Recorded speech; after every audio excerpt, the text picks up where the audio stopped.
দেশবাসী এবং সাংবাদিকবৃন্দ, আজকে ঐক্যমত কমিশনের একটি সকল দলের উপস্থিতিতে একটি মিটিং হয়েছে। প্রধান উপদেষ্টা বলেছেন এটা আমাদের দ্বিতীয় ইনিংস শুরু। ইন্টারন্যাশনাল কমিউনিটি ইতিমধ্যেই আওয়ামী লীগের বিষয়ে বক্তব্য দিয়েছে, রিপোর্ট প্রকাশ করেছে ইউএন সরকার, এবং সেই সরকারের রিপোর্টগুলো আমাদের এখানে এসেছে, সেগুলো আপনাদের সামনে পাবলিশড হয়েছে। সেগুলো নিয়ে প্রধান উপদেষ্টা আমাদেরকে বলেছেন যে ইন্টারন্যাশনাল সাপোর্ট রয়েছে, কিন্তু দেশের যারা রাজনৈতিক বৃন্দ রয়েছেন এবং পক্ষগোষ্ঠী যারা রয়েছেন তাদের উনি সহযোগিতা এবং সাপোর্ট কামনা করেছেন। সেই জায়গা থেকে উনি দ্বিতীয় ইনিংস শুরু করেছেন। আমরা এই দ্বিতীয় ইনিংসে আজকে অংশীজন হয়েছি এবং সবাইকে ধৈর্য ধারণ করতে বলেছেন। আমরাও বলেছি যে এটা টেস্ট ম্যাচের মধ্যে দিয়ে যেতে হবে আমাদেরকে, যেখানে ধৈর্য এবং সাহসিকতার পরিচয় দিয়ে আমাদের বাংলাদেশের 53 বছরে যে অসমাপ্ত কাজগুলো রয়েছে, সংস্কার কমিশনগুলোর ইফেক্টিভের মধ্য দিয়ে আমরা সেই কাজগুলো সমাপ্ত করতে পারবো।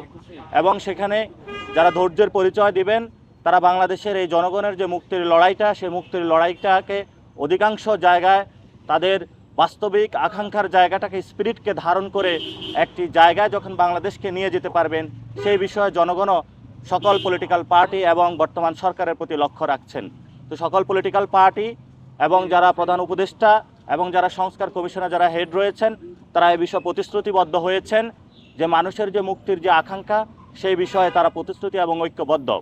আর আমরা যে বিষয়গুলো বলেছি, প্রধান উপদেষ্টা বলেছিলেন যে জুলাই একটি চার্টার হবে, এই চার্টারকে একটি আইনি প্রক্রিয়ার মধ্য দিয়ে যাতে পরবর্তী যারা ধারাবাহিকভাবে যে সরকারগুলো আসবে তারাও যাতে বাধ্যকতার মধ্য দিয়ে এই সংস্কারের যে শেষ কর্মদিবসগুলো পর্যন্ত চালিয়ে যায়, সে বিষয় নিয়ে আমরা পরিকল্পনা ব্যক্ত করেছি।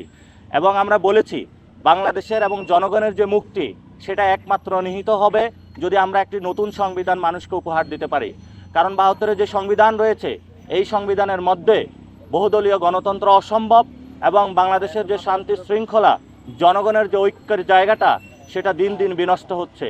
এবং আমরা স্পষ্ট করেছি যে সংবিধানের অধীনে আমাদের 2000 ভাইকে শহীদ করা হয়েছে, 50,000 মানুষকে খুন করা হয়েছে এবং তাদের অঙ্গহানি করা হয়েছে গত 53 বছরে। এবং আপনারা দেখেছেন 75-এর আগ পরবর্তী সময়ে বাংলাদেশে যেভাবে মানুষের অঙ্গহানি থেকে খুন, গুম, নির্যাতনের প্রক্রিয়া চালানো হয়েছিল, তারই শেষ পর্যায়ে ভিক্টিমাইজেশন গত 15 বছর হয়েছে। আমরা সেগুলোর বিচার প্রক্রিয়ার কথা সুনিশ্চিতভাবে ইন্টারন্যাশনাল আইনে করার কথা বলেছি। আওয়ামী লীগের বিষয়ে কীভাবে একটি বিচার প্রক্রিয়ার মধ্যে দিয়ে গিয়ে আওয়ামী লীগকে জনগণের সামনে একটি উন্মুক্ত সাবলীল একটি উন্মুক্ত এবং জনগণের সামনে একটি দৃশ্যমান বিচার প্রক্রিয়া নিয়ে আসা যায়, সেই বিষয়ে আমরা কথা বলেছি। এবং আমরা বলেছি গণপরিষদ নির্বাচন এবং আমাদের যে জাতীয় ইলেকশন, দুটি একসাথে চলতে পারে এবং সংস্কারের কার্যগুলো একসাথে চলতে পারে। এবং আমরা দৃপ্ত কণ্ঠে সেখানে এই বিষয়গুলো সকল দলমত নির্বিশেষে সকলের কাছেই আমরা উপস্থাপন করেছি। বাংলাদেশের শেষ বা মুক্তির লড়াই, এই দেশের ভবিষ্যৎ একমাত্র যদি আমরা একটি গণপরিষদের মাধ্যমে নতুন সংবিধান উপহার দিতে পারি, সেটার মধ্যে হবে।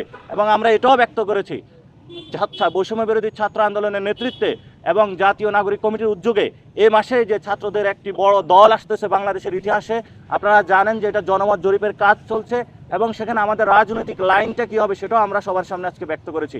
আমরা বলেছি আমাদের এই রাজনৈতিক লাইনটা হবে একটি নতুন সংবিধান রচনার জন্য আমাদের লড়াই। আমরা বাংলাদেশ থেকে ফেসিবাদকে মুক্ত করেছি এবং নতুন কোনো ফেসিবাদ যাতে বাংলাদেশে আসতে না পারে, সেই জন্য ফেসিবাদের লাস্ট কফিনে প্যারেক মারার জন্য আমরা একটি নতুনভাবে সকলকে আজকে প্রধান উপদেষ্টা এবং সকল রাজনৈতিক দলের সামনে বলেছি যে বাংলাদেশে একটি নতুন সংবিধান রচনার এবং গণপরিষদ নির্বাচনের লড়াই আমরা আনুষ্ঠানিকভাবে শুরু করেছি। সরকার সংস্কারের আনুষ্ঠানিক লড়াই শুরু করেছে, আমরা নতুন সংবিধানের লড়াই শুরু করেছি। এবং বৈষম্য বিরোধী ছাত্র আন্দোলনে যে হাসনাত আবদুল্লাহ রয়েছেন, উনি বলেছেন যে বিচারের যে প্রক্রিয়া, সে লড়াইটা ওনারা আজকে থেকে শুরু করবেন। তো এই বিষয়ে হাসনাত আবদুল্লাহ আপনাদেরকে ব্রিফ করবেন।